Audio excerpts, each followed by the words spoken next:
Bean? They're in video. All right, we're about 10 seconds away from recording this incredible video featuring Havana Clark and Aubrey Clark and the youngest Clark babies. We're getting pumped up for the piano recital. We're going to go in there and dominate the recital today. A lot of parents are going in there dressed up nice, and it's all kind of quiet, and it feels like a library. But not us. We're going in with a lot of energy today. So, Bean, take your battle station. Get to your battle station. Aubrey, get on the drums. Aubrey, the drums. Get the drums. Get the drums. Okay, let me drop that beat. Bean, you ready? But give me a little sample. Give me your sample of how the song sounds. Give it to me. Okay, let me drop beat. I gotta find that beat. Here we go.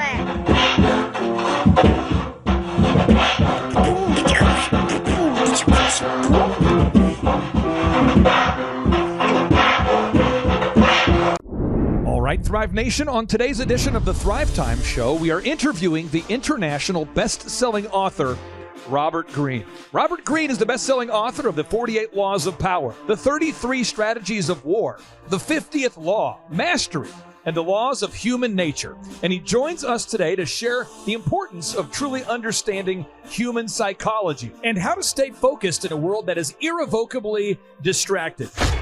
Now, Aaron Antis, I want to ask you this question because this is, as you run Oklahoma's largest home building company, ShawHomes.com, that's ShawHomes.com, with your brother Joe and a great team there, you guys have to stay focused. Oh, yeah. And how often do you see, as a leader in the home building industry, do you see a top salesperson who loses their focus and then loses their traction?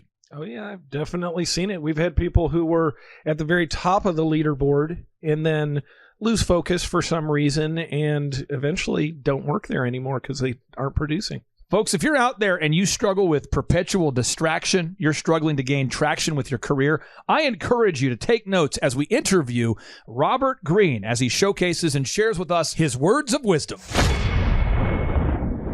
Get ready to enter the Thrivetime Show. We started from the bottom, now we here. We started from the bottom and we'll show you how to get here. Started from the bottom, now we here. We started from the bottom, now we here. We started from the bottom, now we're on the top. Teaching you the systems to get what we got. Colton Dixon's on the hooks, I break down the books. Z's bringing some wisdom and the good looks. As the father of five, that's why I'm alive. So if you see my wife and kids, please tell them hi. It's the CNC up on your radio. And now 3, 2, 1, here we go. We started from the bottom, now we here. We started from the bottom and we'll show you. Yes, and yes. Thrive Nation, we are in the air everywhere, and we are joined by the international best-selling author of the 48 Laws of Power, the Art of Seduction, the 33 Strategies of War, the 50th Law, Mastery, and the Laws of Human Nature. Robert Greene is on the scene. Sir, welcome. How are you? I'm fine. Thank you for that great intro. I'm fine. How are you? Well, brother, I'm excited to have you on the show. And I just want to say this. This is probably going to be a backhanded compliment. Probably is. I was introduced to your book, 48 Laws of Power. I read the book, and I thought to myself on the first pass, what does this book mean? I mean, seriously, it's like a deep book. It's deep. I go back, and I'm going, I think maybe this is a bad book. Maybe this is a book that I shouldn't have read. But then I read it again, and I'm going, no. He's showing me the moves that bad people are always using to get ahead. Right. That's what he's doing. So I read it the second time. Then I go through the third time, and I'm going, these moves are everywhere. They're everywhere. People are using these moves. See, and so it helped me to see the world as it is and not as I wanted it to be. So, Robert, I wanted to ask you, I mean, when did you first have that idea to write 48 Laws of Power? Well, I had been working as a writer for many years, starting in the early 80s as a journalist. And I had, my girlfriend and I had like 50, 60 different jobs. And in those jobs, I had seen all kinds of power games and all kinds of maneuvers. And then I started working in Hollywood. And I was really kind of shocked by the kind of double game that was going on. People would appear to be so liberal, so woke, so understanding. But behind the scenes, they were incredibly manipulative. What they really wanted was power. But nobody writes a book about this. People write books about business and management. They make it seem as if every one of these little angels walking around, that everyone just wants to cooperate and be a team player. But my experience in all of my different jobs was extremely different. That all these games are being played when doors are closed, all kinds of manipulations are going on. And nobody writes a book like that. It made me kind of angry. So I thought, I'm going to expose all these things that I've observed and that I've read about in history. So that was sort of what inspired the book, what motivated me. Now, when you wrote the book, 48 Laws of Power, for people who don't have a copy of the book, who haven't read it, it's a deep read. And then you cite everything that you say. So I don't know your process for writing books, but I wanted to hear it from you. We've interviewed many people on the show, including Ryan Holiday, who knows you and has worked with you, who have bragged about not bragged, that they have celebrated your writing process. Could you share us, what is your process for writing a book? Well, it's something I've evolved over maybe about 22 years, 23 years since I started writing these books. And basically, I do a lot of research. So when I'm writing a book about power, for instance, I read literally hundreds of books on the subject. And I try and cover every aspect, every culture around the world, every time period, because I want my books to be sort of universal. So I do massive amounts of research. And then as I'm doing the research, the ideas for the book, the chapters for the book start coming to me. And I put them on note cards. So when I finish reading a book, I go back a month later and I put the ideas on it on cards. And each card contains like a separate idea. And then when I've finished the research and it's time to begin writing the book, I'll have amassed maybe well over 1,000 cards, sometimes 1,500 cards that I keep in these kind of shoe boxes. And they're categorized. So when it comes time to writing, this is a chapter. This chapter has 50 or 60 cards. I pull them out and I go, wow, okay, here's the chapter. Here's the research. Here are the ideas. And that's sort of my process. And I've kind of honed it over the course of 6 books, but that's basically how I do it. Now, once you write the manuscript, how many times do you edit the book, where you start off at the beginning and you go through the whole book?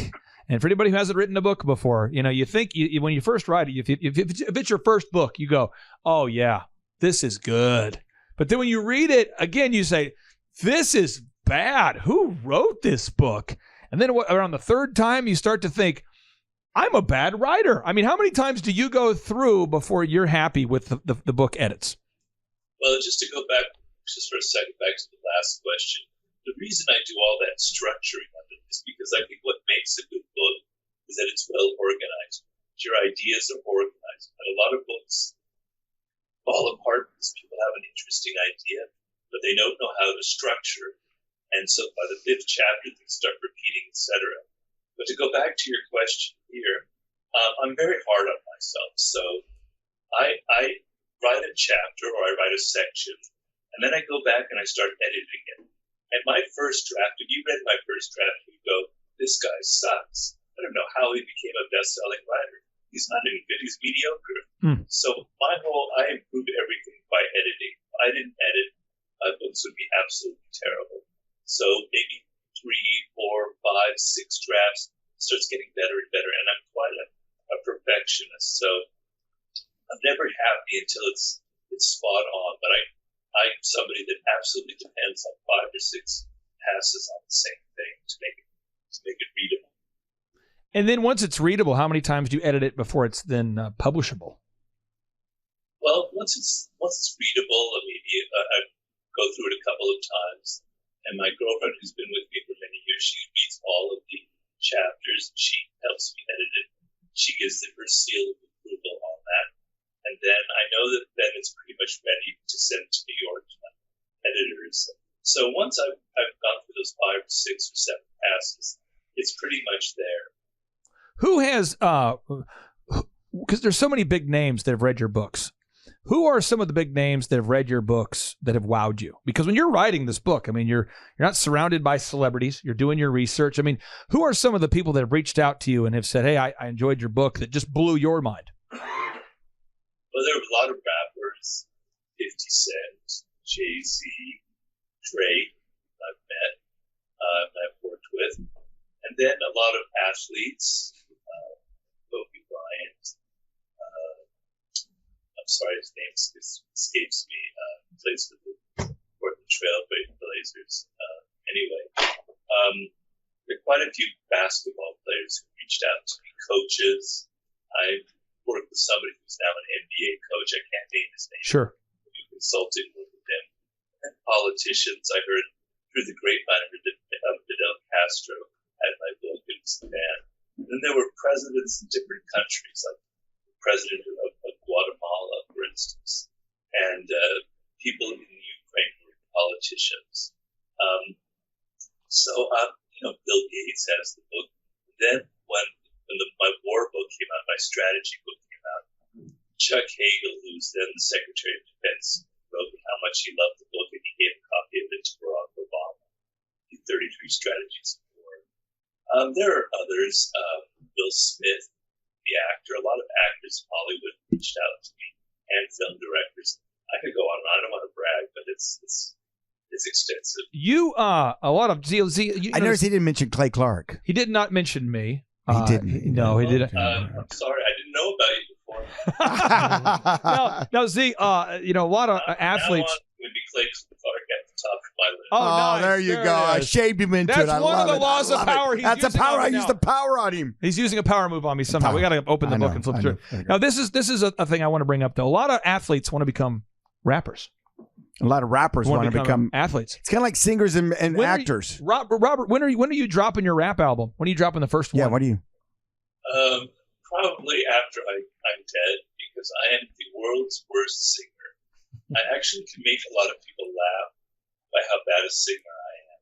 And I'm just a really nerdy white guy, and I kind of know my place. So Okay, that's you fair. have to get me really drunk or high on peyote or something before I start cutting any kind of raps.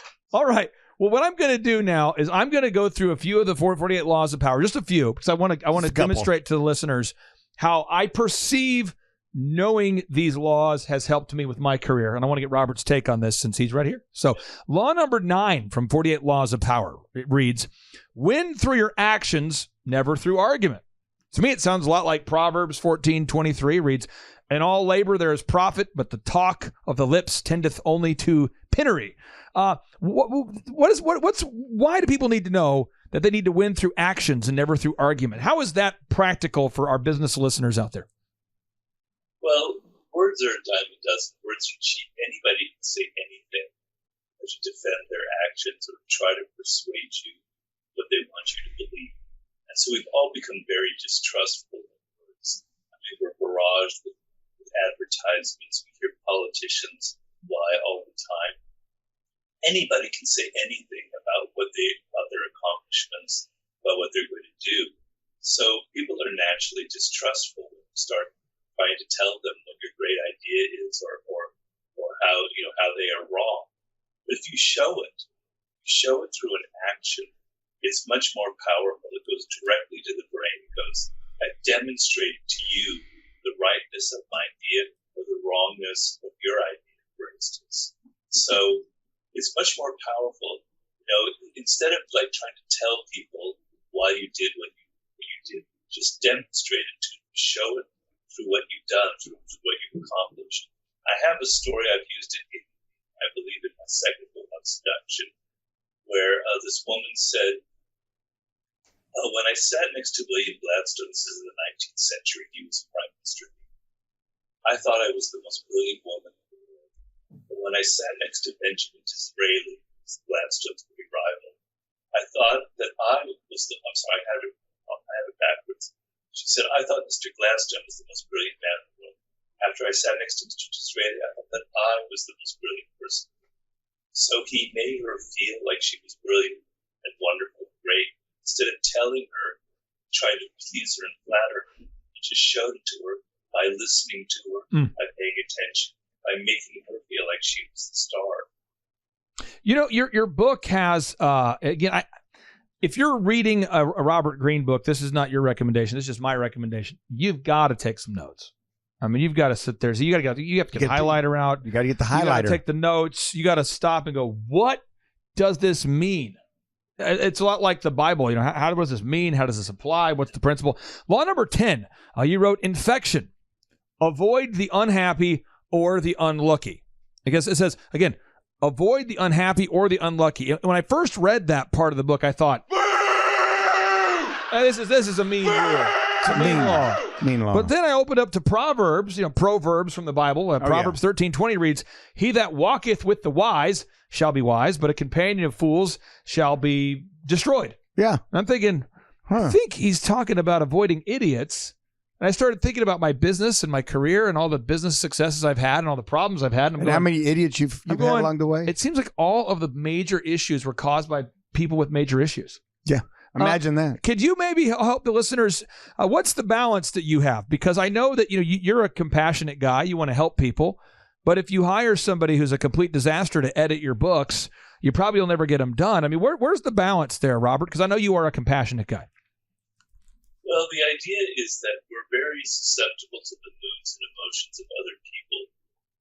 So if we're around somebody who's got really bad ideas, who's stupid, who's incompetent, who's inefficient, we're going to absorb their energy whether we're aware of it or not. And so the thing is, people don't announce themselves. They don't say, hey, I'm an idiot, or I've got bad ideas, or I'm a very aggressive person. And so you get trapped in their lives. And a lot of people who are very infecting are very dramatic. They seem very exciting when you first meet them. Then slowly you realize that they're drama queens or kings, and they're embroiling you in all of this emotional turmoil. It's very hard to disentangle yourself.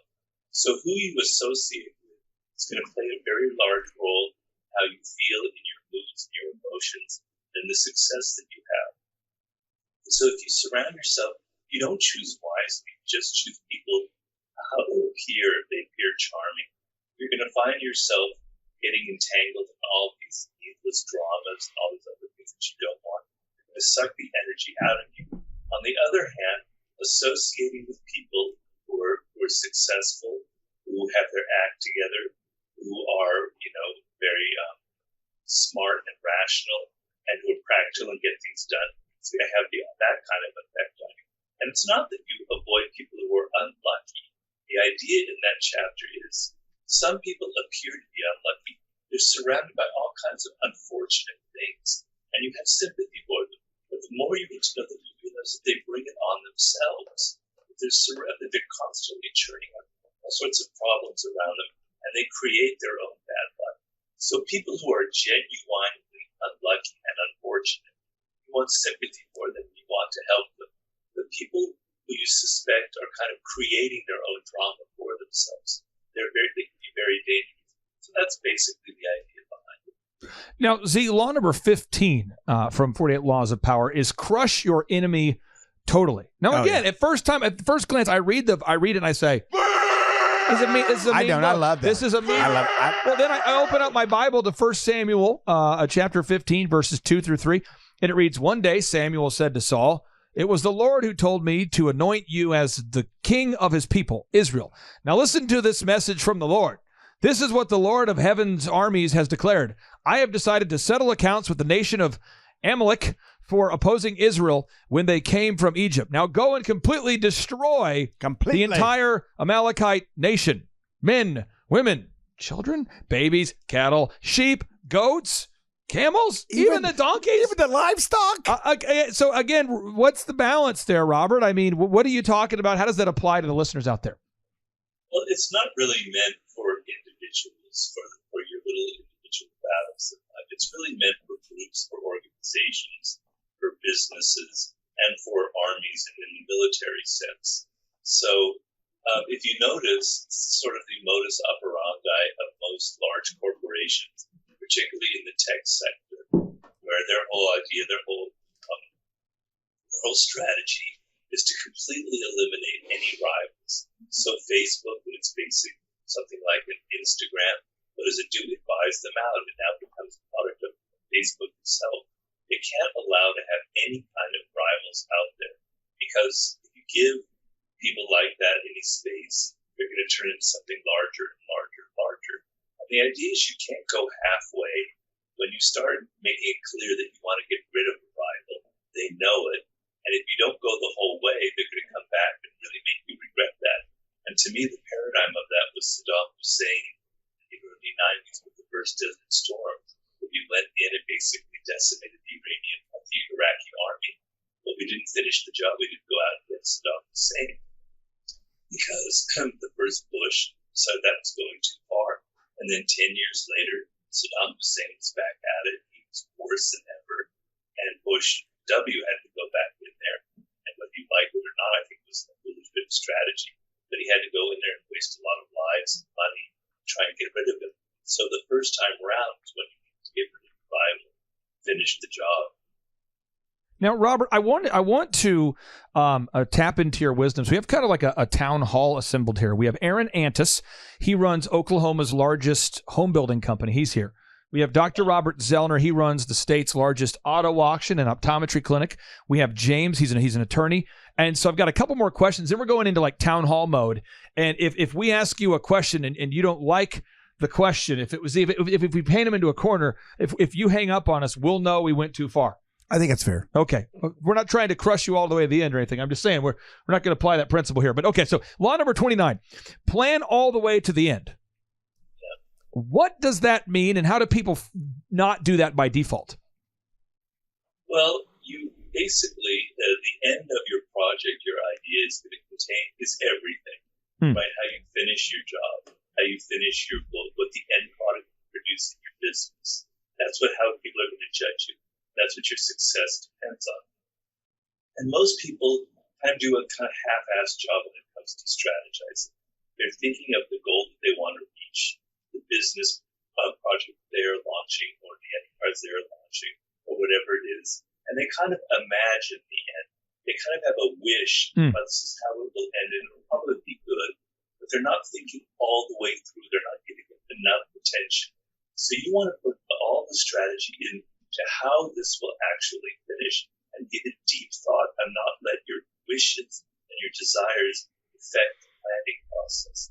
And so that's the dividing line between people who are successful and those who aren't.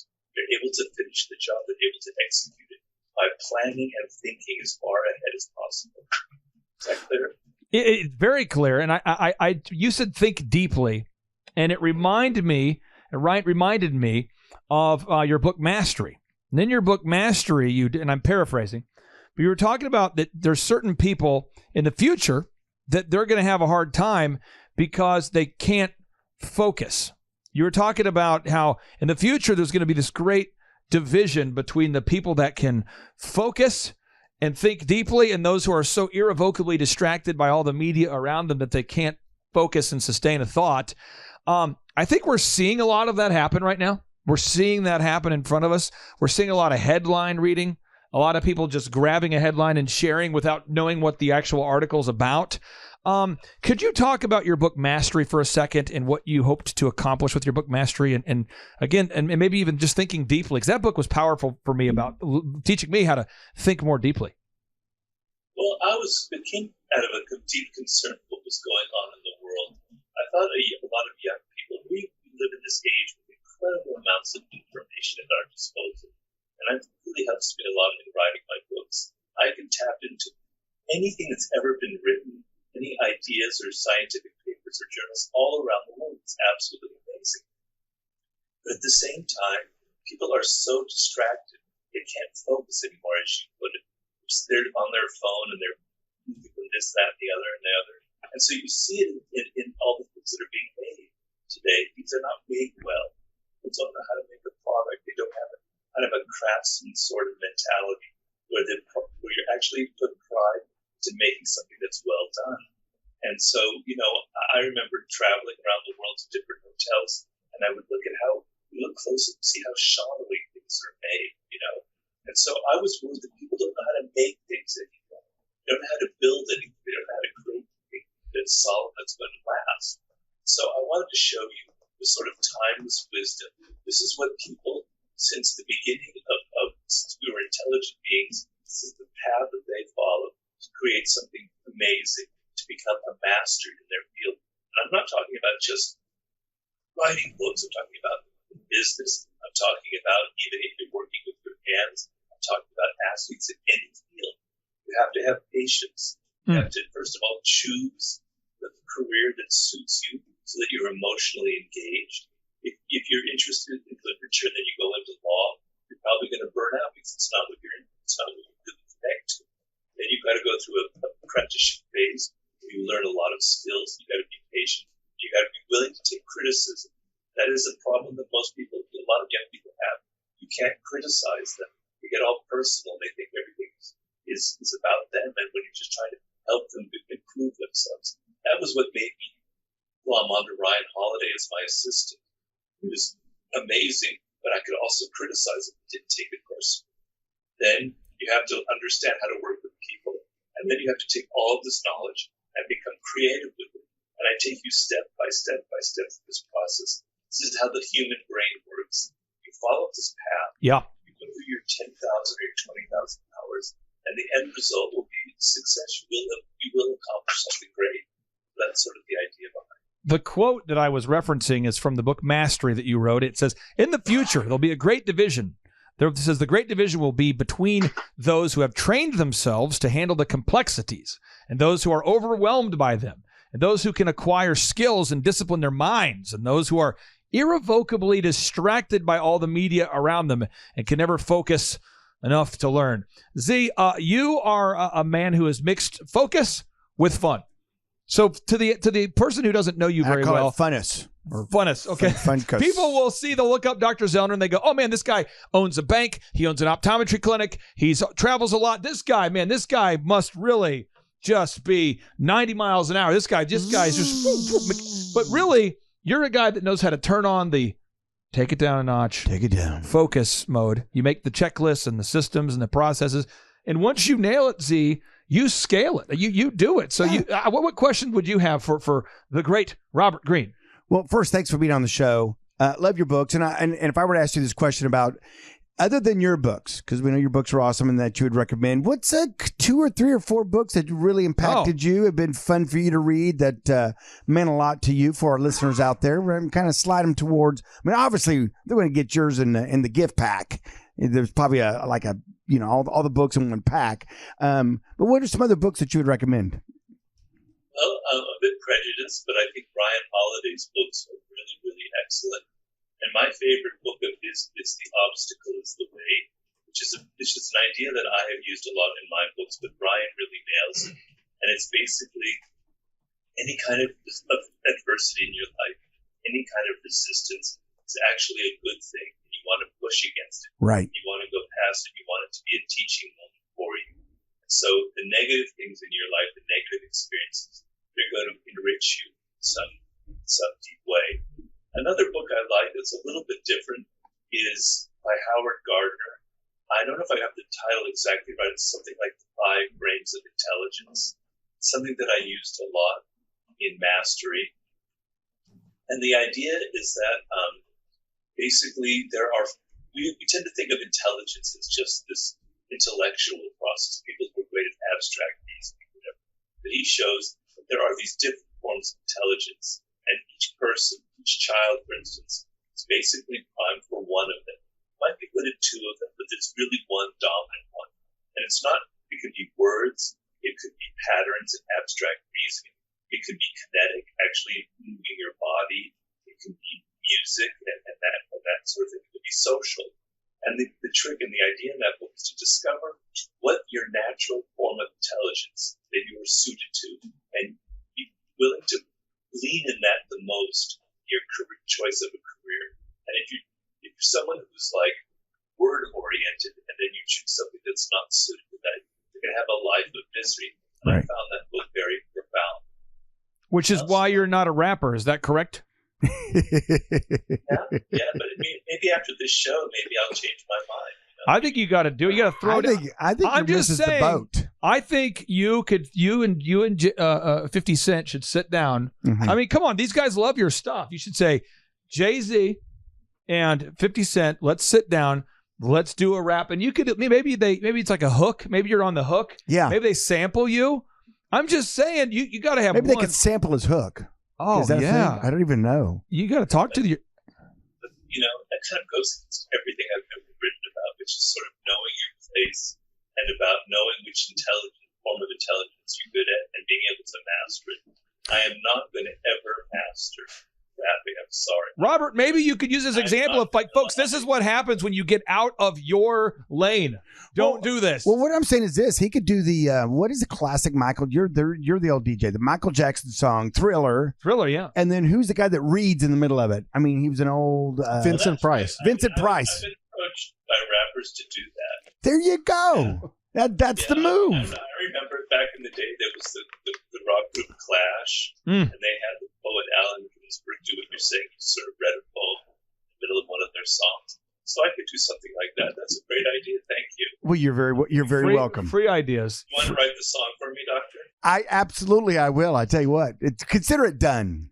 Now, I want to ask you this because, and I mean this again, not a backhanded compliment. And this isn't one of these things where you say with all due respect and then you attack the person. This is just what it is. You just attack them. We've reached out to try to have Robert on the show for years. And as our audience has grown, we're honored to have you on. But at a certain point, your handlers or yourself or somebody had to say, nope, not going to be on the show. And I get it. I respect that. Yeah. And when we just keep coming back, we're like bamboo. Z, we just keep coming back. You cut us down and we're just like right the next season. We're back of up interviewing. there. We keep coming. So I just want to ask you, what are your laws, your rules that you have, maybe a couple of what you say yes to and what you say no to? Because people are so irrevocably distracted by smartphone updates, emails, text messages, requests for speaking, etc. What's kind of your rules for, okay, I'm not going to, do you have like a rule that you don't look at your smartphone during the day? Do you have certain rules you've done to allow yourself to stay focused? Well, mostly it's kind of fear-based. So I have a book to write. I have deadlines. And I'm always feeling like the devil on my heels. Like, if I don't put my 5 hours of writing today, I'm worthless. The book is going to fail. I won't finish it in time. So that will keep you very focused. If you realize, like today, when I finish this interview, I know I have like 4 or 5 hours, and I'm going to make it count every minute because I'm actually way behind on this chapter that I'm writing.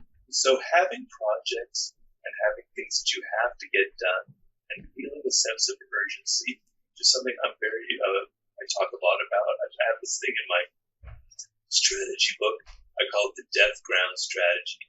And the idea comes from Sun Tzu. When you want your army to fight harder, put their back against an ocean or their back against the mountain. And they have to either win or they die. You put them on death ground. I put myself on death ground. I have to finish this by the end of the day. I have to finish this by the end of the week, or I am not going to make it. And that motivates me and that focuses me. And it helps me decide, okay, today I can take an interview, but it's got to be this late. This isn't worth it because it's going to distract me from my goal. And I'm ruthless about it. I'm absolutely ruthless because the thing that matters the most to me is getting things done, is having results, having books out there, and having projects that I realize. Aaron Antis, you are a man who likes to read. Yeah. You like to study authors. What question would you have for Robert Greene?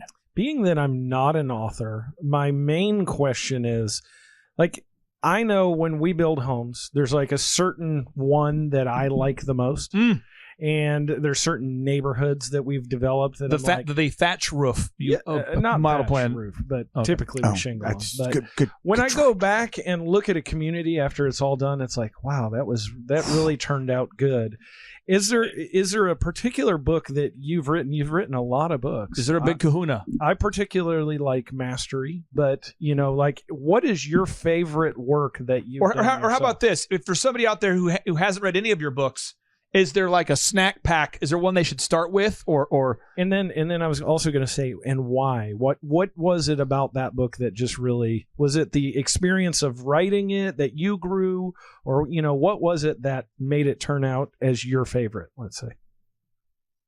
Well, it's a little bit hard to say because often for me, when I'm writing a book, it's the one that I've just finished or the one that I'm working on that I'm most emotionally engaged with. So when I wrote my last book, The Laws of Human Nature, which came out about 2 years ago, it was kind of I consider it the culmination of all of my thinking of my whole life, to put it bluntly. So I took all of these ideas that I've accumulated, all the lessons I've learned, all the bad things that I have done and experienced from and had lessons from, all the consulting work I've done, and I put my heart and soul into the laws of human nature. And it came because I thought that a big problem that people have nowadays is they're so immersed in their smartphones and their technology that they don't know how to understand people. They're really bad at human psychology. And because of that, they hire exactly the wrong person. They have a business partner that ends up making them miserable, and they spend years getting over it, or they choose the wrong partner for an intimate relationship that causes all this damage, or they don't know how to influence people, they don't know how to persuade them of their great idea, gets the funding, or on and on and on. So I put so much energy, so much of my heart into that book, and I drew on all the things that I've learned that perhaps I would say it's my favorite. To me, it's sort of the most important book. Maybe my favorite in some ways would be Mastery, because it's also extremely important. It's a very different book. I was kind of stretching myself there, but I think I've had a lot of very positive feedback. So I would say those are my two favorites. Now, the thing about Mastery, and for people that don't know and haven't read the book, there's so many examples in the book. You're getting into like Sir Isaac Newton. And you might think, okay, I know about Sir Isaac Newton, but do you really know about Sir Isaac Newton? No. And then you read your book and you learn a lot about history. I love the way you write. It's great. Now, James, you're an attorney from New York. That's right. Robert, we have a theme song for our New York attorney here. This is his theme song. A lot of people have some strong feelings towards attorneys. Robert, I get a different intro than you do, by the way. Okay, nice. Okay, so what are your what question would you have for Robert Greene, sir?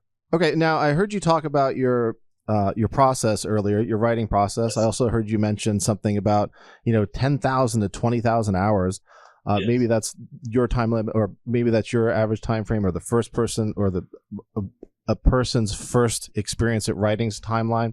What was your timeline for your first book, from inception of the idea, the concept, the title, to actual, put your last pencil down, you're done, and it's ready to go to publication, and then compared with what you've done now with the Laws of Nature?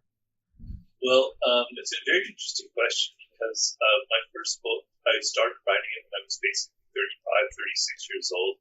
I was really desperate because at that time I hadn't had any real success in life. I'd kind of wandering from job to job, and my parents were starting to get really worried about me. I was desperate to make this book a success. I was the most motivated person on the planet.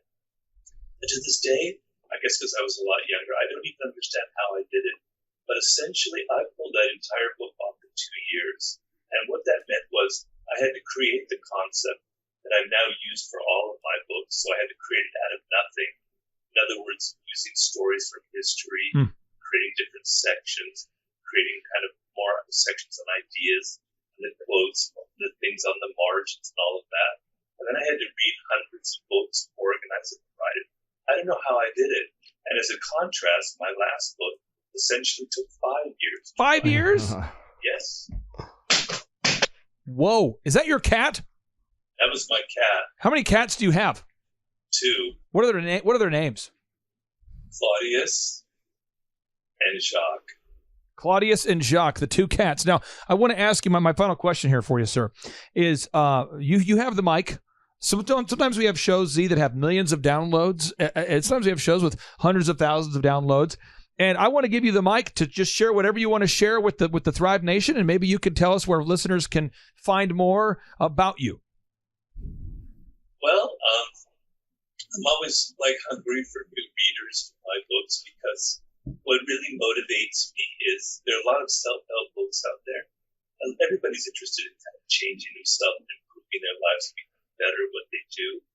But my experience is a lot of these books don't actually affect you. And my whole strategy is I'm trying to get out of your skin. I really want to change how you think, how you approach the world, how you look at people, etc., and change you from within and have a long-lasting effect. You might find that a bit nefarious, but that's sort of my strategy. And I think that's why a lot of readers identify with my books, and they have this kind of bigger effect than other books. And so to contact me, I have a website that I started, gosh, I don't know, about 16 years ago, if you can believe it. And I've kept it. It's powerseductionandwar.com. The and is spelled out. That's powerseductionandwar.com. There's the name of our song. That's we will cut down Power Seduction. That'll be the name of the song. That's Power a great hook. Seduction and War. Yeah, I love it. 50 Cent. That's your rap Jay-Z, song. Yeah, I'm working. Featuring Robert Greene. Yes. That you're going to write for me. Absolutely. And it won't take 5 years. I promise you that. Oh. I'm not saying how good it'll be, but it won't take 5 years. Where quality and speed we have to choose. He's going to go with speed on this one. Oh, yeah. Yeah. I might do it under a pseudonym. I don't know if I want to have myself identified. Yeah, I'm thinking more like Big Daddy Greene. The Green Machine. I like that one. That's another one that's jumped out to me. You wear a big green hat.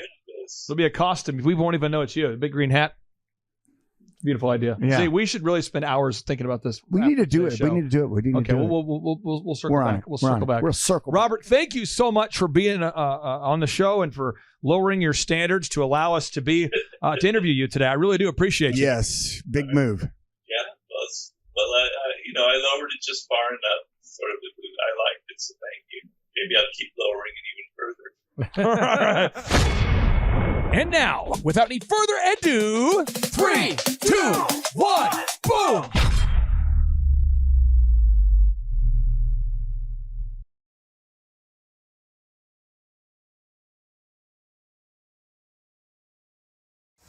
How much growth have you had from since you and I first met to now, as a percentage or something? Oh gosh, I'm guessing, but at least 400% since we started, and that was through COVID. Our sales are 4 times higher than they were since we started. I just want people to reflect on that for a second, because I talk to people every day, Lindsay, who come into my place just like you do. People that come in, they're maybe not feeling healthy, and they come to you for treatments. People come into my life and they go, my husband and I were contractors, we're dentists, we're doctors, we're lawyers. I just got off the phone with a lawyer he's a great lawyer. He went to college. He's checking all the boxes. He has the degree, no customers. What do you say? The guy, I just talked to a guy just a moment ago, and he's in a different state, and he's going, I have the degrees, I've got the accolades, I've got the resumes, I don't have any customers. And you can tell he's right on the verge of a breakdown, in need of a breakthrough. What do you say to somebody who can kind of maybe feel like they're overwhelmed with this whole entrepreneurship thing? I say it's doable. I have a husband that has a high demand career. He works 80 hours a week in the fall. We have 7 children together. They're all active in sports. So I know what a full plate looks like, and it's not impossible to be successful as an entrepreneur. You've got to follow the recipe. You may feel like Clay's given some advice that feels redundant, but it does work. And it doesn't require you to completely leave your other obligations alone. I'm at my kids' sports. I'm there for them on the weekends. I get them carpooled everywhere, and I still own a multi-million-dollar business. Now I'm going to get into the details. I want everybody to listen to what I'm saying, but as I'm getting into the details, please understand, folks, everything I'm saying does not matter if you don't wow your customers, okay? So everything that I'm saying to you right now is predicated on the premise that you will wow your customers. Okay, Thrive Nation, on today's show, I am so fired up for you to meet 2 people. One, there is an unbelievable cheesecake business I work with based in Oregon who's doubled her company in the last 12 months, and you're going to love the story. And the second business, actually the first one on today's show, we've had the opportunity to work with this wonderful company for years, and one half of the team behind the scenes that makes Revitalized Medical Spa happen is today's guest, Lindsay Blankenship. Welcome on to the Thrivetime Show. How are you? I'm doing good. Thanks. Hey, well, I'm going to pull up your website real quick because I want people to know that you're not a hologram and you're a real person. So Revitalize Medical, that's the business, revitalizemedicalspa.com. Tell us about the services that you guys provide there at revitalizemedicalspa.com. Well, we provide all of your basic aesthetics like Botox and Juvederm fillers, all sorts of different brands of toxin fillers as well.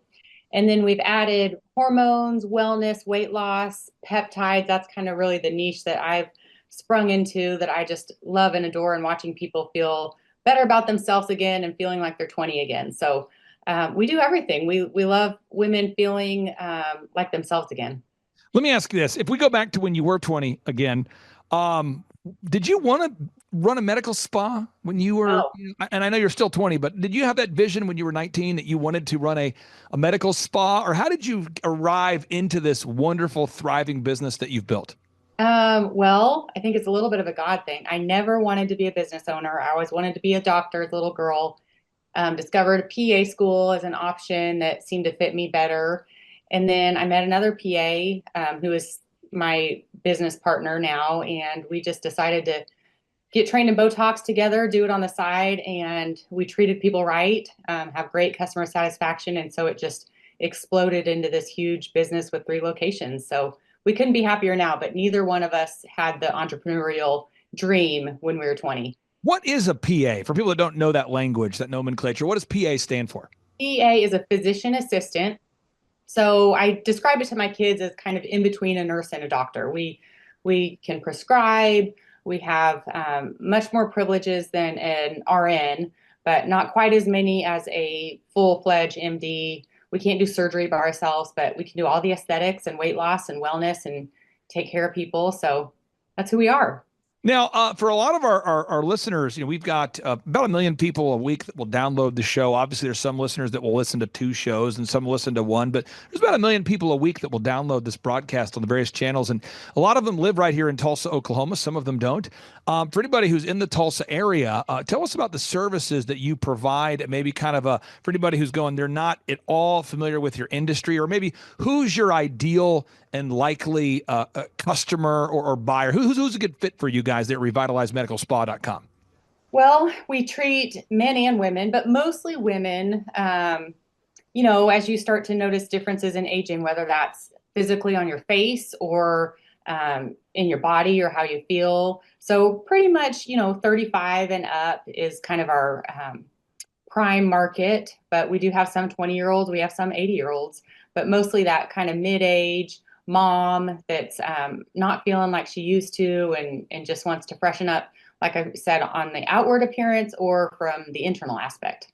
Now, I can say this. You and I have worked together long enough now. I think it's been about 5 years, and I know people that have gone to your facility that speak very highly of your facility. How did you originally come in contact with us and my team? Do you remember how that happened, or how did you initially come in contact with us? I know it was Krista, my business partner. She's the other 50% of Revitalize. She had a connection, word of mouth. I think it was somebody that was elephant in the room connection, maybe. I don't know. It was a haircut business. Okay. Referral. Yeah. And I just want to encourage somebody out there. There's somebody watching today's show and they feel like you. They feel like, wow, I'm a mom. I never wanted to be an entrepreneur. I'm a dad. I somehow have found myself being an entrepreneur. And you guys, over the past 5 years, you guys have had tremendous growth, and now you're opening up your 3rd location. So I've got a few questions here for you. One is, how much growth have you had since you and I first met to now, as a percentage or something? Oh gosh, I'm guessing, but at least 400% since we started, and that was through COVID. So you're saying, just to be clear, you're saying you've grown 4 times larger than you were since you and I've met. That's a real. Yes, our sales are 4 times higher than they were since we started. I just want people to reflect on that for a second, because I talk to people every day, Lindsay, who come into my place just like you do. People that come in, they're maybe not feeling healthy, and they come to you for treatments. People come into my life and they go, my husband and I were contractors, we're dentists, we're doctors, we're lawyers. I just got off the phone with a lawyer he's a great lawyer. He went to college. He's checking all the boxes. He has the degree, no customers. What do you say? The guy, literally, I just talked to a guy just a moment ago, and he's in a different state, and he's going, I have the degrees, I've got the accolades, I've got the resumes, I don't have any customers. And you can tell he's right on the verge of a breakdown, in need of a breakthrough. What do you say to somebody who can kind of maybe feel like they're overwhelmed with this whole entrepreneurship thing? I say it's doable. I have a husband that has a high demand career. He works 80 hours a week in the fall. We have 7 children together. They're all active in sports. So I know what a full plate looks like, and it's not impossible to be successful as an entrepreneur. You've got to follow the recipe. You may feel like Clay's given some advice that feels redundant, but it does work. And it doesn't require you to completely leave your other obligations alone. I'm at my kids' sports. I'm there for them on the weekends. I get them carpooled everywhere, and I still own a multi-million-dollar business. Now I'm going to get into the details. I want everybody to listen to what I'm saying, but as I'm getting into the details, please understand, folks, everything I'm saying does not matter if you don't wow your customers, okay? So everything that I'm saying to you right now is predicated on the premise that you will wow your customers. Every advice I'm giving you henceforth only works if you wow your customers. So step number one, you've got to be intentional about gathering testimonials from real customers that really like you.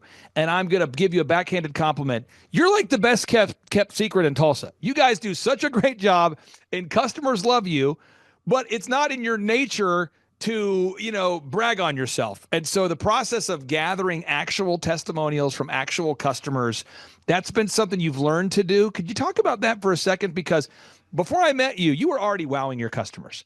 We needed to gather, case studies and testimonials from real people. Could you talk about that? Sure. Yes. Krista and I are medical people. We are not salespeople, and we hate asking people for things. But it works, and they're happy to do it if they love you. And if you treat people right, they love you. And sure enough, the majority of our referrals are from Google reviews or video testimonials, and they really don't mind helping you out when they love you. People love to talk about what they love. So now tracking. Again, none of this matters if you don't wow your customers, which is what you do. You have to track. What we measure, what we treasure. So your husband is in a profession where they track the amount of points that are scored. Anybody out there who watches sports, if you're watching a game that matters, they're keeping score. But for some reason in business, people don't track. They don't measure by default. Can you talk about the importance of measuring what you treasure, and you and your business partner diligently tracking the numbers every week? I think what's helped us with tracking the most is encouraging each other when you feel like you're going through the motions and you're working your tail off and not realizing how much you're growing. The tracking is vital. Also, seeing where our leads are coming from and knowing all this Google review stuff is actually working is vital. I think knowing where our money's going is important, and just kind of blindly doing it without knowing any of this is not helpful in your growth. And working with you, one thing, just to be very transparent with our listeners, I charge you a flat monthly fee. You know what the fee is going to be every month. It's a flat monthly fee. That's how I work. But there's a lot of vendors, and I'm sure you've dealt with them in the past over these last few years, that if you're not careful, they're going to send you an invoice for something you didn't ask for. They're going to send you some. Just today, I got a massive invoice, over $5,000 from a vendor that I never agreed to. And it's usually in those professional services. It's normally in the legal and the accounting and the real estate. And they hit you with these fees. And if you're not careful, if you don't fight for your profitability, nobody will. Could you talk about that a little bit? Because, and again, we're flat rate. That's what we charge you. It's a flat rate.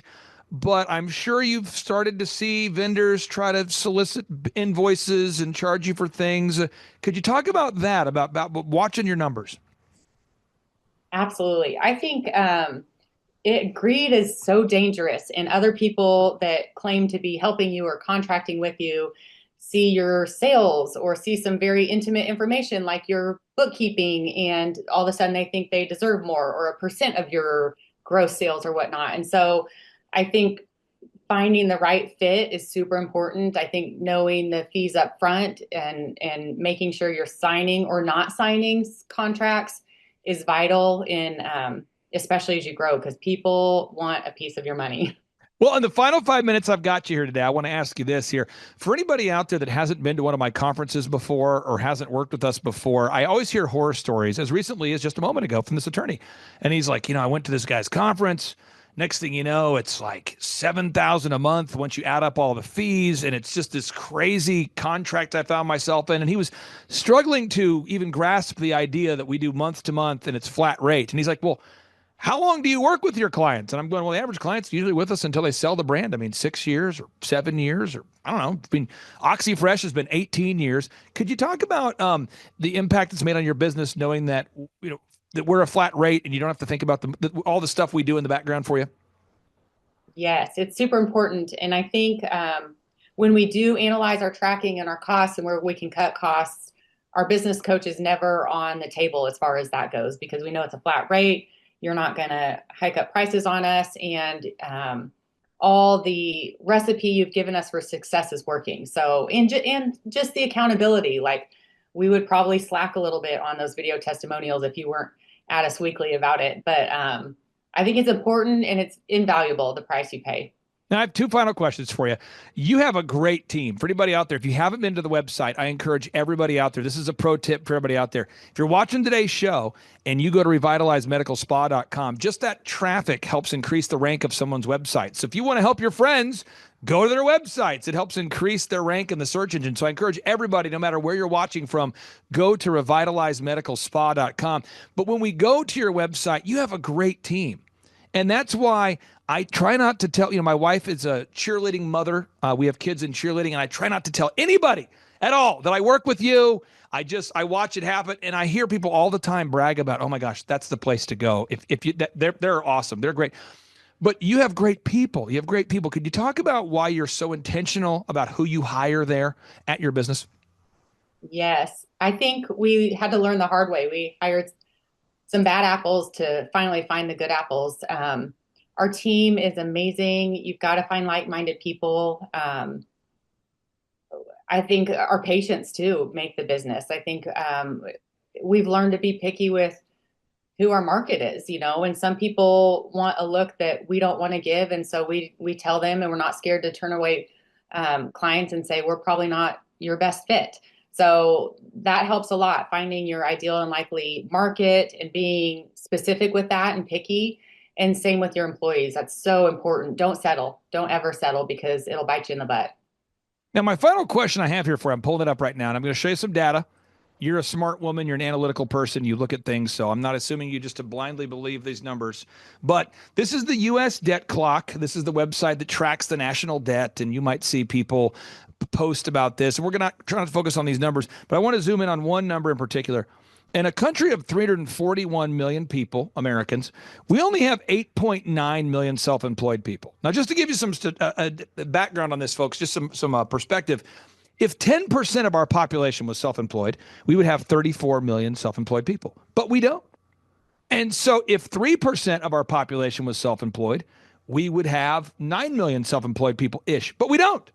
Folks, we are talking about, we only have, 2%-ish of the American population that is self-employed. And then according to Inc. magazine, this is going to blow someone's mind here. According to Inc. magazine, and the U.S. Chamber has their own studies too, but 96% of businesses fail. Think about that. I mean, by default, most people have no idea where they're going.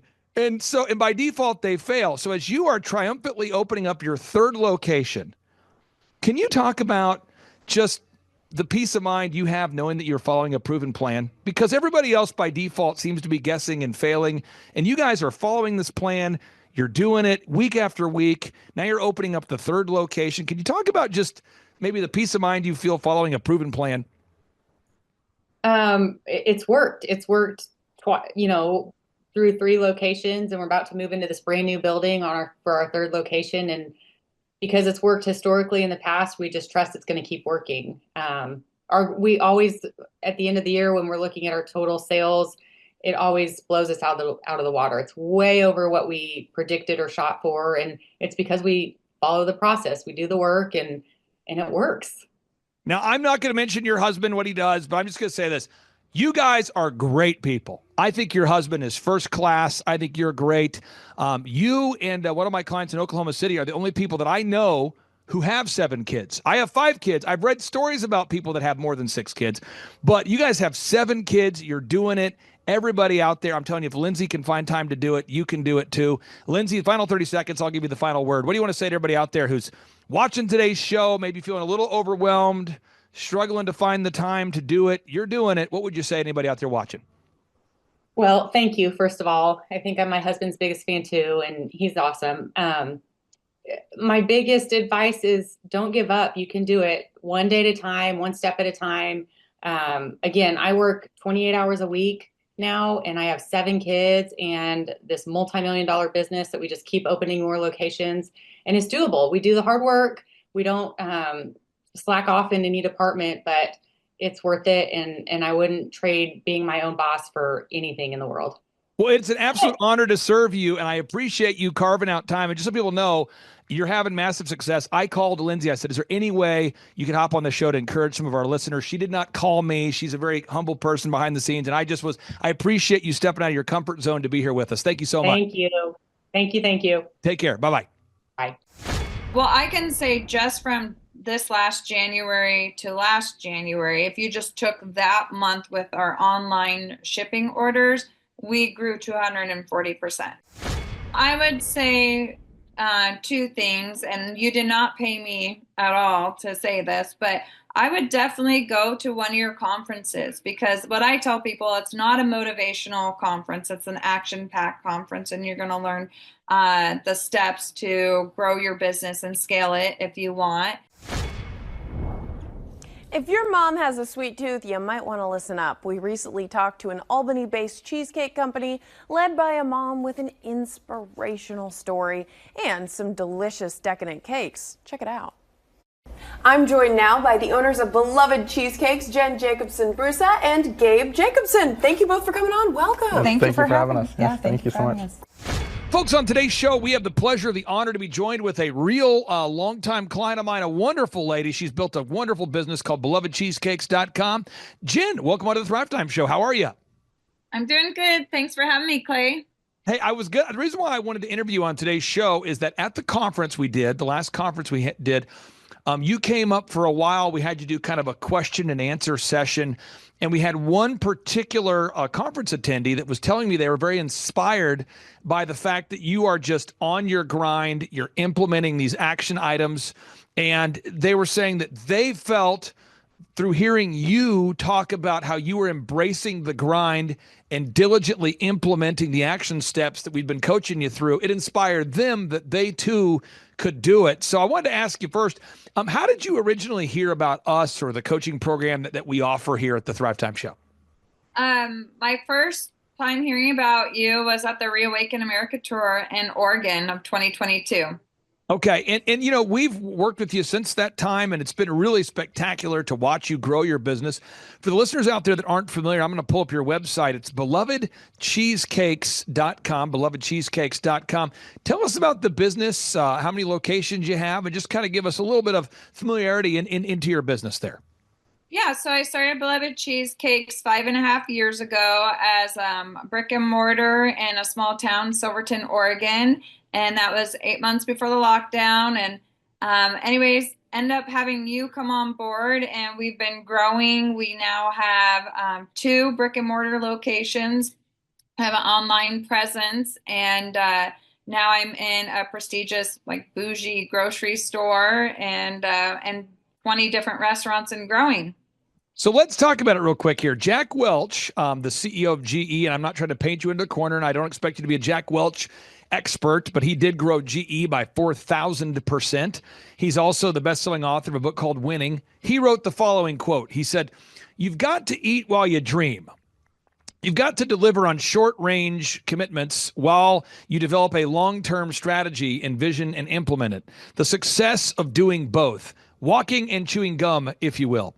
Get it done in the short range while delivering a long-range plan and executing on that." Man, I wish more entrepreneurs could hear that quote and understand it as it relates to your business and as it relates to you being a coaching client of ours.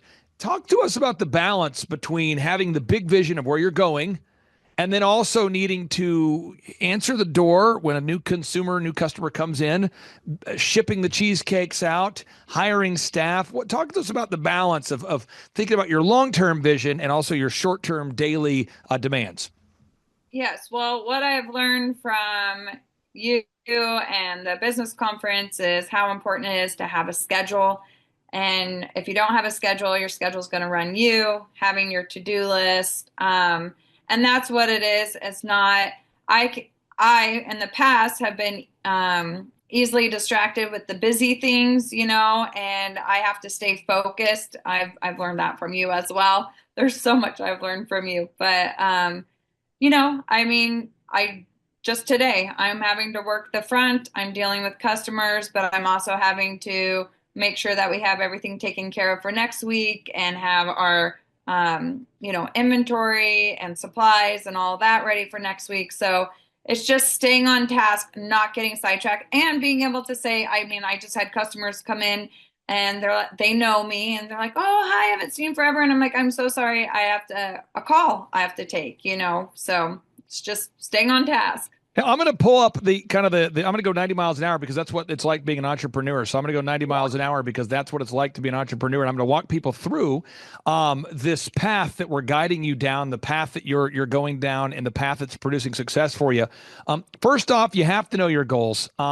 Jen, 90 miles an hour. Why do you have to know your goals as an entrepreneur every single day? Well, if you don't have your goals, then what are you shooting for? It's like I've never been a basketball player, but you're not making the shot. You're just like throwing the ball and just hope it goes wherever. So you've got to know where you're shooting and have your goals for that. Now, I'm not fishing around for you to tell me the answer on this, but I want the listeners to know, your break-even point. You have to know how many customers you need just to break even.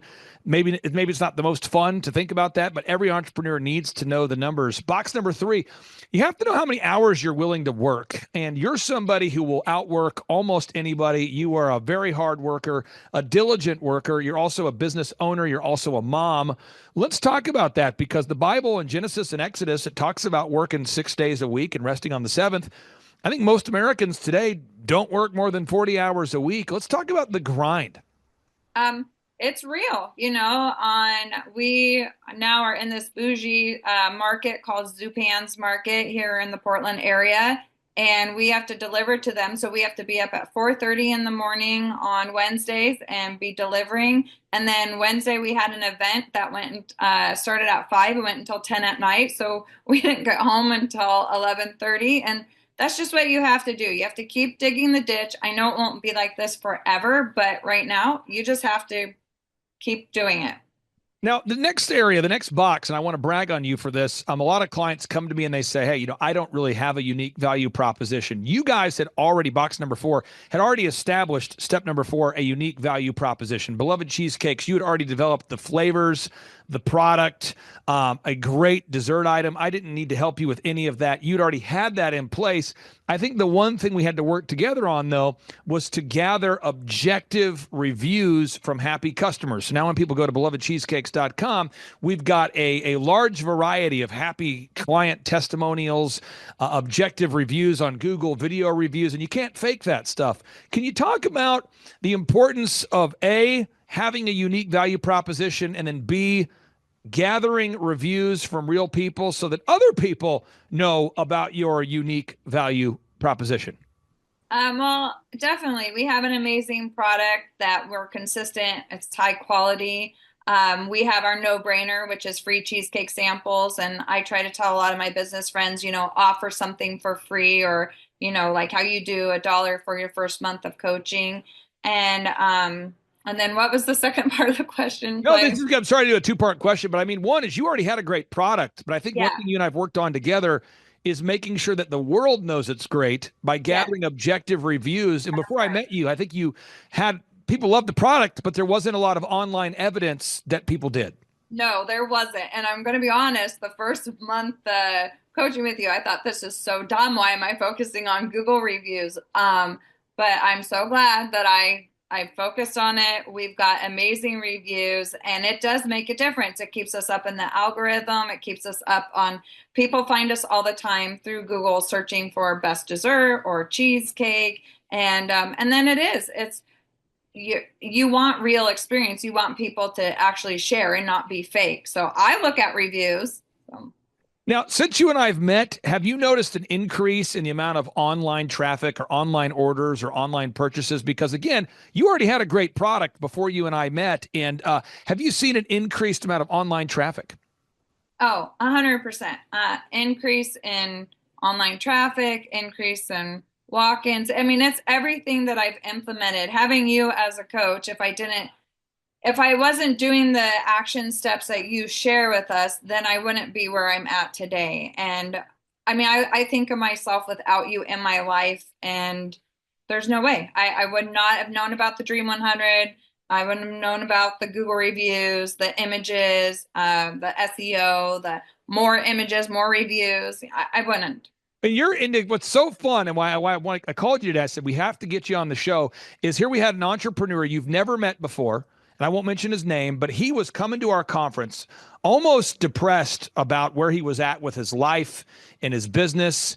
And he came to the conference because his family is so successful. So his family said, look here, buddy, you should come to this conference. And so he is a member of the same family, a different business.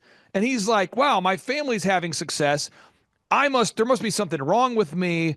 I don't know why I'm not having success. And when you came up and had the courage to just share about, wow, this is a grind, it inspired him to take action, and it's been unbelievable the success it's had on him. Box number 5, branding.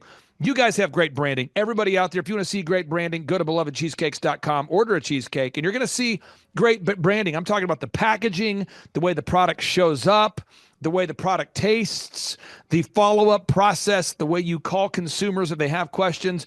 Branding is a big thing. Branding is what consumers think about when they think about your business. Can you talk about the importance of being intentional about your branding? We are very intentional with our branding. So, we are all about having a high quality, consistent product and giving excellent customer service. So we do a handwritten note with every cheesecake that is shipped. We call our orders. I mean, that's kind of a dinosaur age of people calling on the phone nowadays, but we call and thank them for their order, verify it, confirm it. And that's what we want to be branded for, is having exceptional customer service and exceptional product. And just even coming in, like going to your conference, I can try to tell everyone to go to the conference, but you have to go and experience it. And it's the same thing with Beloved Cheesecakes. I can tell you all about it. You can experience the taste of it, but it's different when you actually come in our building. And that's another exceptional brand that we have. We have signs all over the walls, and that's our branding inspiration. Now, the final 5 minutes we have you here, again, we're going to go 90 miles an hour because that's the way entrepreneurs go. You broke away from your very busy day to do this interview, and I appreciate you doing that. A three-legged marketing stool, you have to have a consistent, turnkey, repeatable way to get customers. Now, in your business, we do the Dream 100, where we reach out to our ideal and likely buyers, and we let people know about the product, aka the gourmet grocery store, podcasters, influencers, that kind of thing. The second leg is we gather objective reviews from happy consumers, and we also write search engine content to come up top. So leg number 1 is Dream 100 marketing. Leg number 2 is online marketing. And leg number 3 is signs and wonders. You have compelling locations. You put up signage that makes sense.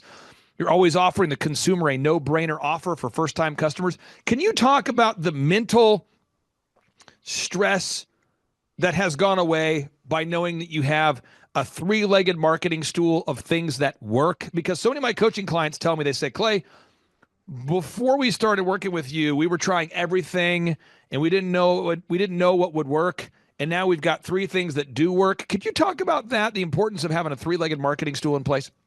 Yeah, well, I think it does, because when you're hit as a small business owner, you have the people that have magazines and they want you to be in their ad, or your radio stations. And, before I knew you, I was investing and bleeding with these radio ads and magazines. And, it's very simple. We have our Google reviews, we have signage, we have the SEO, we have all of these things, and we track how we ask every single person how they hear about us. And so we have a spreadsheet, and we're able to keep track of how people are hearing about us.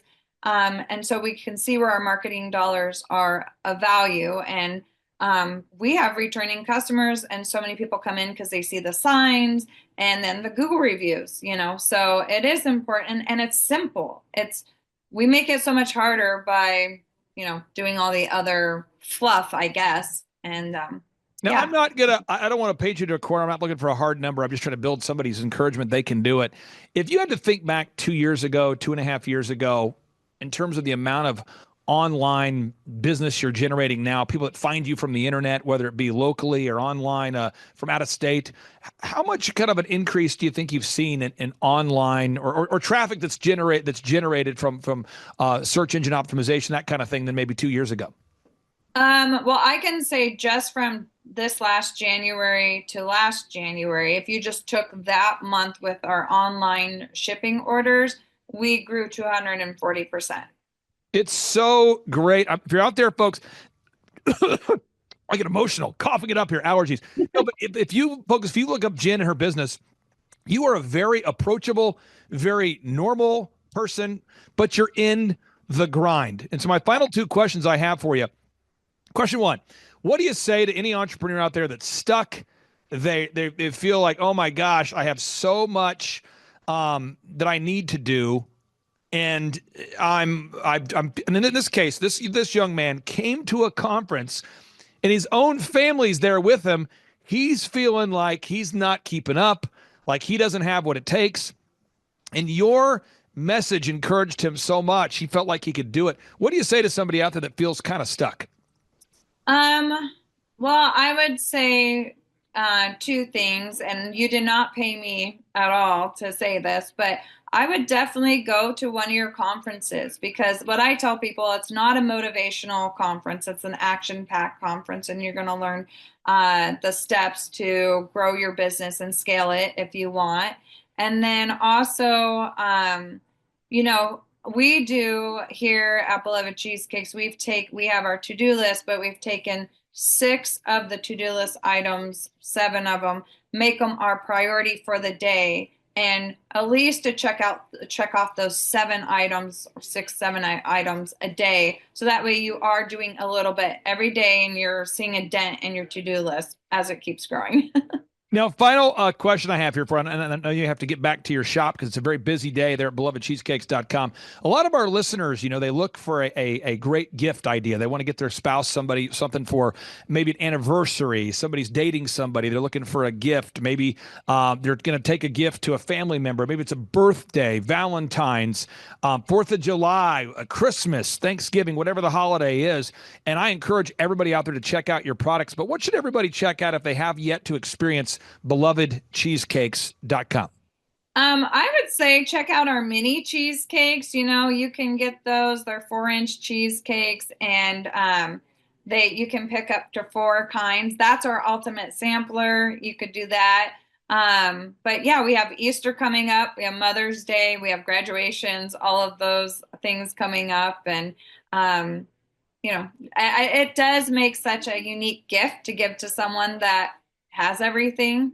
So, Jen, thank you so much for your courage, A, to come up at the conference and share your story. I encourage so many people. And B, thank you for carving out time amidst your very busy day to be on the Thrivetime show today. I encourage everyone to go to belovedcheesecakes.com. That's plural, Beloved Cheesecakes with an S, belovedcheesecakes.com. Jen, thank you so much. Have a great day.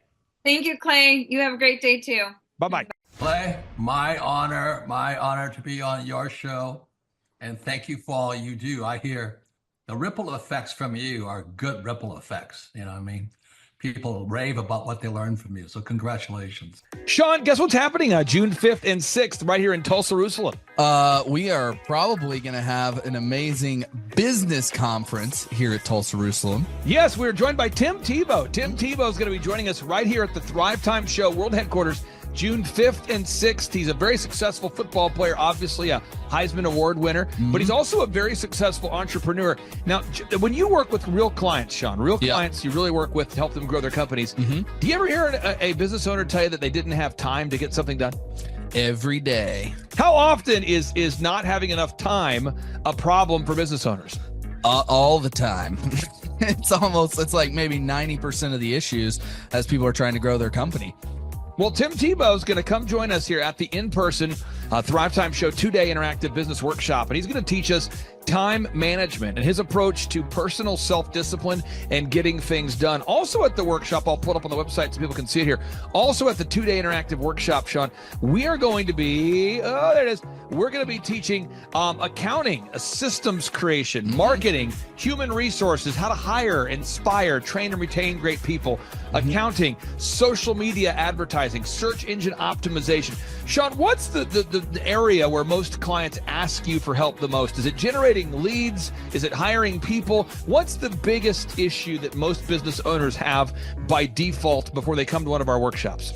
Well, I think it's management, because time is the most valuable resource for these business owners, and being able to manage their time is the first thing. Once they get that under control, then generally the numbers, being able to track their business and be able to make the best decisions based on numbers rather than emotions is a big area. And we teach all of this stuff at the business conference, particularly you, Clay. You love to hammer on time management. It's my favorite part of the conference. Now, I'm going to pull this up real quick here because we're going to go through. If you're not excited, I want to get you excited about what we're going to cover at the workshop here. Okay. All right. The 2-day interactive workshop. This is my 20th year hosting workshops. So I'm telling you, folks, we're in rare form here.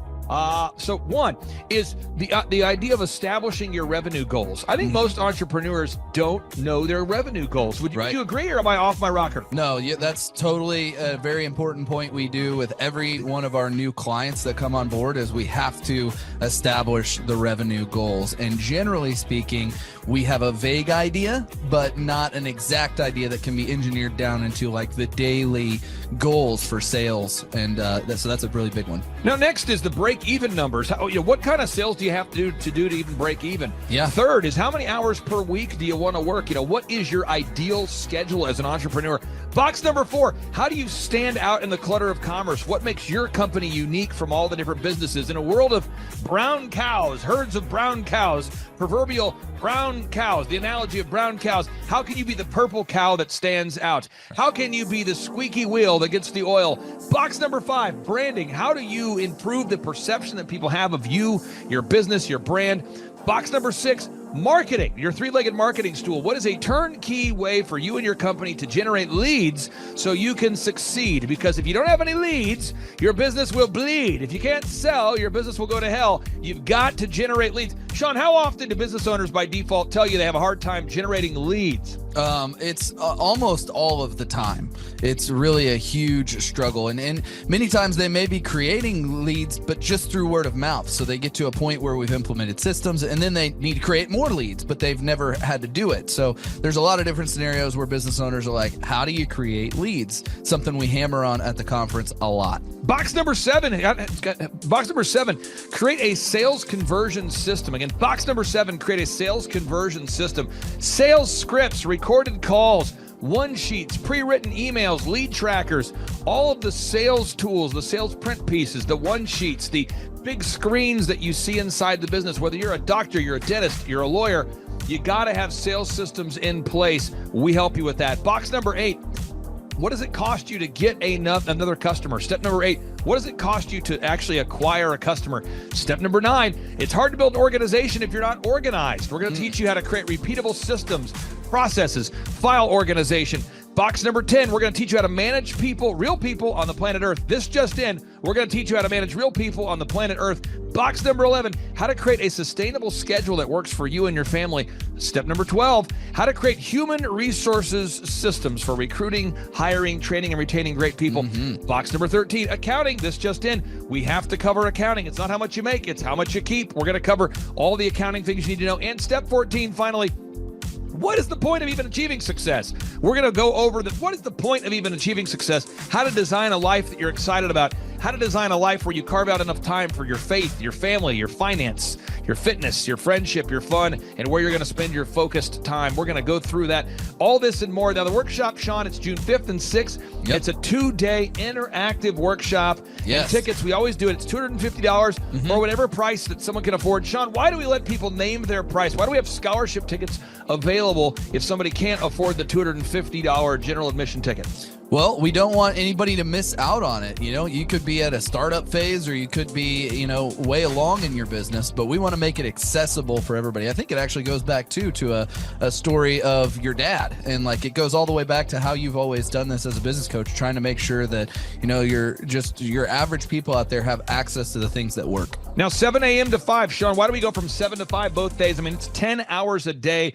20 hours of training over 2 days. Why do we do 10 hours a day, Sean, of back-to-back workshops? We do a 30-minute teaching session. We do a 15-minute question and answer session, and then we take a break. 30 minutes of teaching, 15 minutes of question and answer, then we take a break. Why do we do that format, Sean? That format is so that we can keep people engaged and not just sitting there listening, but also getting involved. We really encourage people to ask questions, and that's really where the juiciness of the conference comes out, is you can put your personal situation and your questions on the board, and Clay will tee off and give you direct advice. Even without being in our coaching program, you can get direct coaching from Clay. It's really a very engaging format. I enjoy it a lot. Sean, final 60 seconds, pop quiz here. What date is the conference? June 5th and 6th, 2025, this year. Question number 2, who's our keynote speaker coming to the conference there, Sean? Tim Tebow is our keynote speaker. Sean, question number 3, how much does it cost to come to our in-person 2-day interactive business workshop right here in Tulsa, Oklahoma? I think it's, did you say it's $250 or whatever you can afford? That's right, $250 or whatever you can afford. Sean, how do you spell Eric Trump backwards? P-M-U-R-T-C-I-R-E.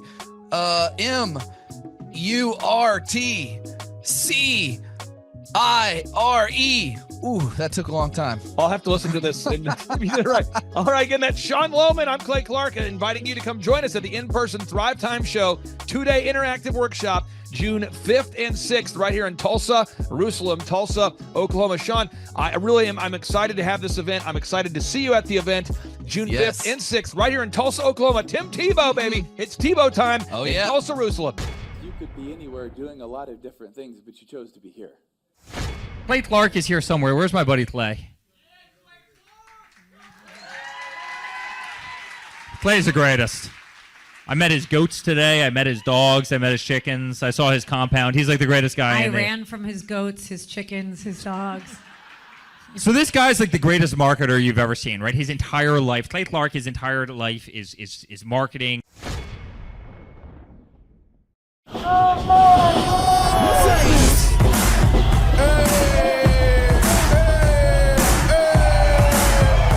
Hey guys, Luke Erickson here with the Thrivetime Show. As you can see behind me, we've got all kinds of energy going on. People are starting to show up for the conference, and it is hot in this place. We got grill guns over here. We've got people playing the drums. We've got a fire breather, and man, people are so excited as they come in.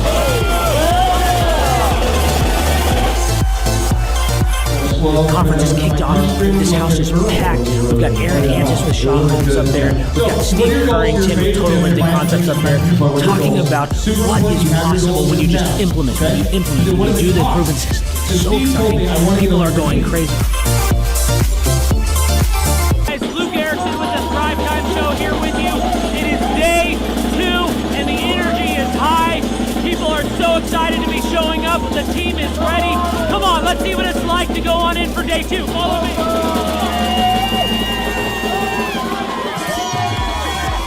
I'll tell you what, people are so excited to be here for day 2. It is going to be incredible. Cannot wait to see what today has in store.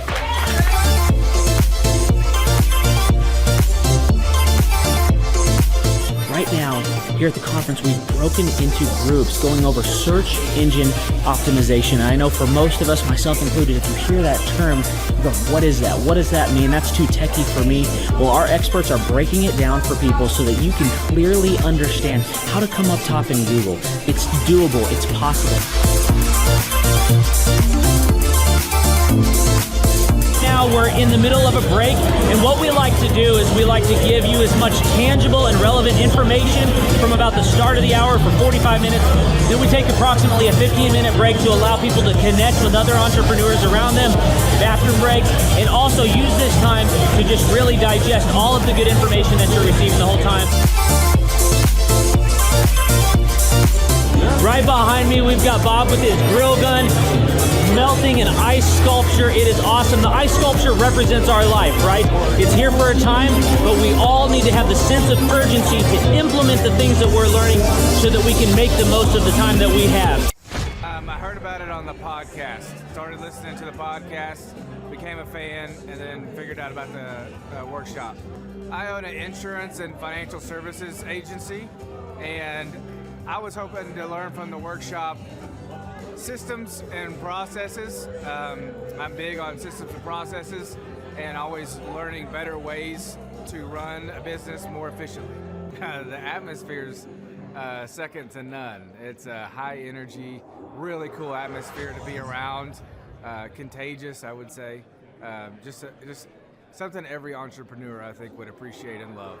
I'd say humorous, high energy, and full of substance, which I think is the key.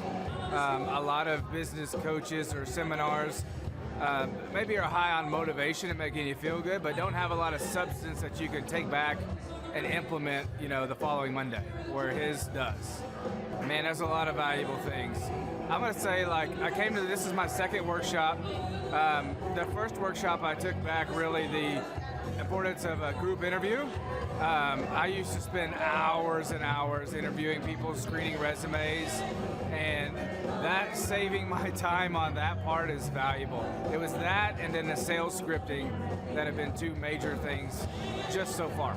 Man, I think they're missing out on, expert advice from somebody who's been there, done that, built companies, has learned a lot of lessons.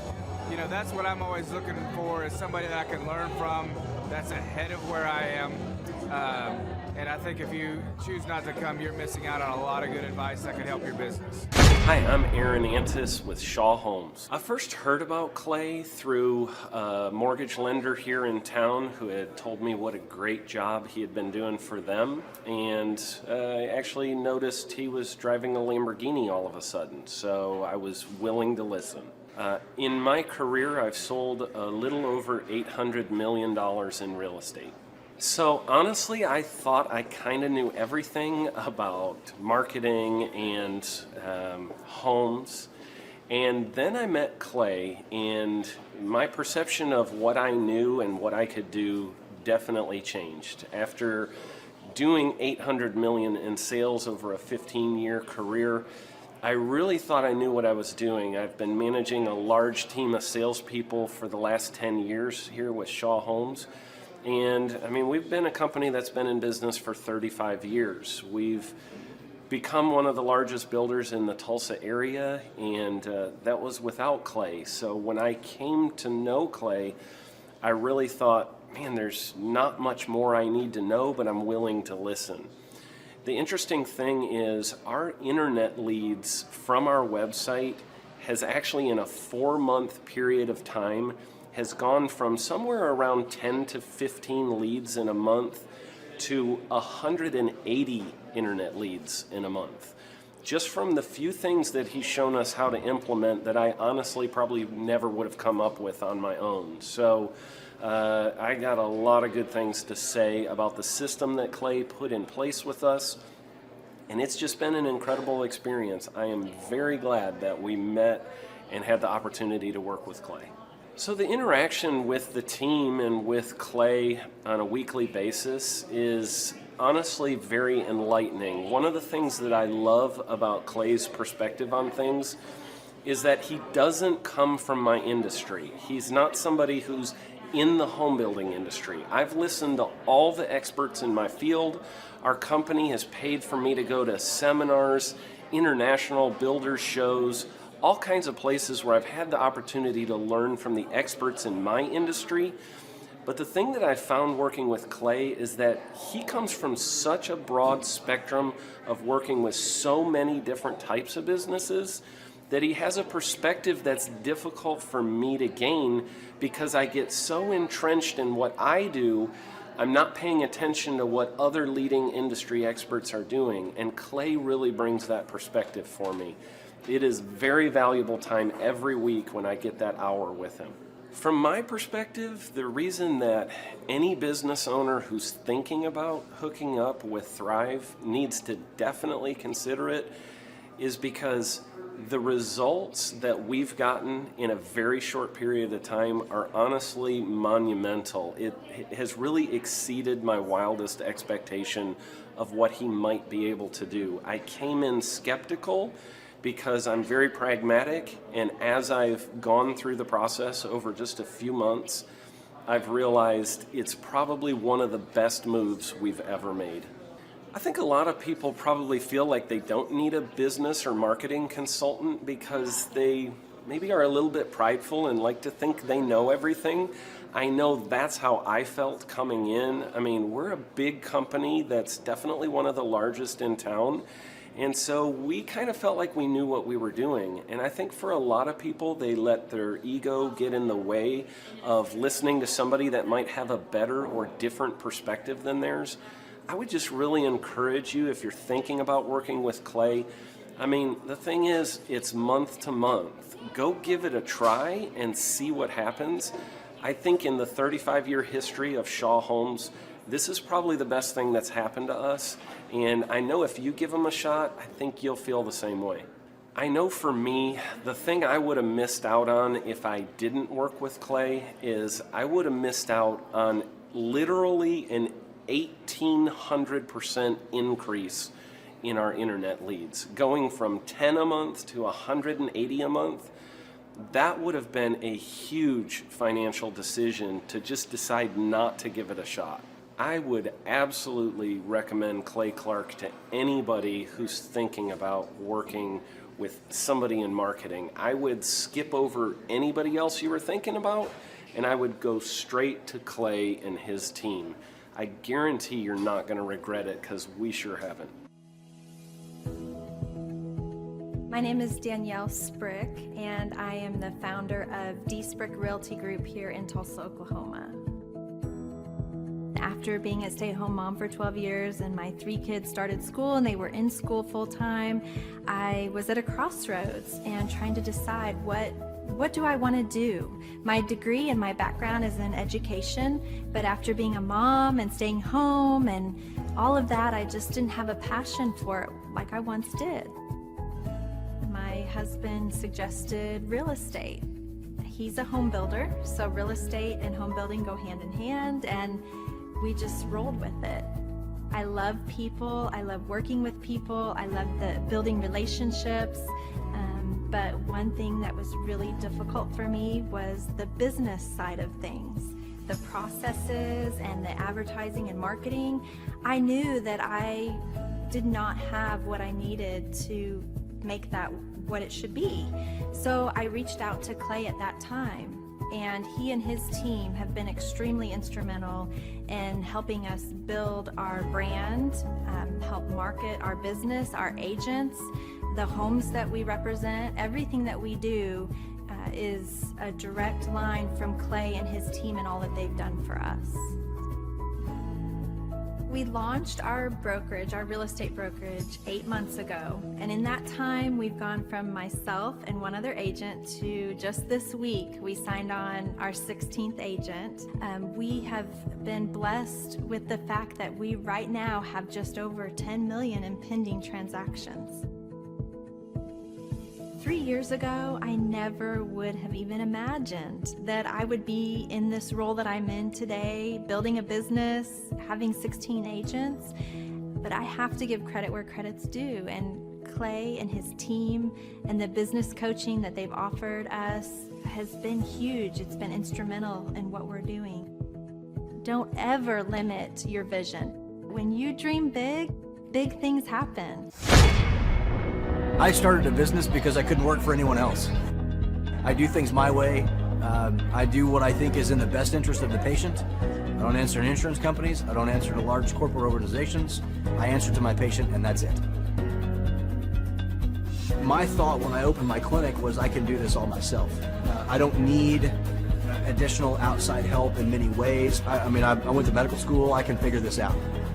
But it was a very, very steep learning curve. Within the first 6 months of opening my clinic, I had a $63,000 embezzlement. I lost multiple employees. Clay helped us weather the storm of some of the things that are just a lot of people experience, especially in the medical world. He was instrumental in helping with the specific written business plan. He's been instrumental in hiring good quality employees, using the processes that he outlines for getting in good talent, which is extremely difficult. He helped me in securing the business loans. He helped me with web development and search engine optimization. We've been able to really keep a steady stream of clients coming in because they found us on the web. With everything that I encountered, everything that I experienced, I quickly learned it is worth every penny to have someone in your team that can walk you through and even avoid some of the pitfalls that are almost invariable in starting your own business. I'm Dr. Chad Edwards, and I own Revolution Health and Wellness Clinic. Clay, my honor to be on your show, and thank you for all you do. I hear the ripple effects from you are good ripple effects. You know what I mean? People rave about what they learned from you, so congratulations. And we went from expecting maybe 250,000 this year to we're at 400,000. Hi, I'm Kelsey with K&D's Woodruff Finishing, business owner at 23. So I've been working this K&D's company for about 5 years now, and we started working with Thrive not too long ago. And we went from expecting maybe 250,000 this year to we're at 400,000. That's what we're going to hit or exceed. So we're pretty excited about that. It's been pretty much just listening to what they have to say. Their hiring process has just really been incredible as far as finding good quality help, and the just the accountability of meeting up with them weekly, and like such good insight, the resources that they have for specific business questions. It's all been really incredible. It's been a great experience, so I would recommend it to anybody. What I've seen from Clay and his group at Thrive is they'll give you a simple system, and it's the simple systems are the ones that people can wrap their brain around. They're the ones that people can work with on a day-to-day basis. Hi there, my name is Stephanie Pipkin. I am 24 years old and I own Black River Falls Cleaning Services. We opened in April of 2019 and it is now mid-June of 2020. So I wanted to talk today about the success and growth I have achieved by implementing the Proven Path with Clay Clark's team and my business coach Luke from Thrivetime. It has been insane to say the least. I started working with them in mid-February of this year, so we're about 4 months in of working together, and it has completely transformed my business in pretty much every facet. So I'm gonna check my notes here. So in 4 months, my leads have tripled. I was getting probably like 2 leads a week. Now I'm getting more in the like 10 to 15 leads a week. I have doubled my number of employees. I'm now hitting the highest revenue weeks in the history of the company, week to week it seems like. We went from about 6 appointments today as our highest in February to now 14 to 15 appointments a day. And hiring quality employees has become much simpler and less stressful by using their systems for hiring.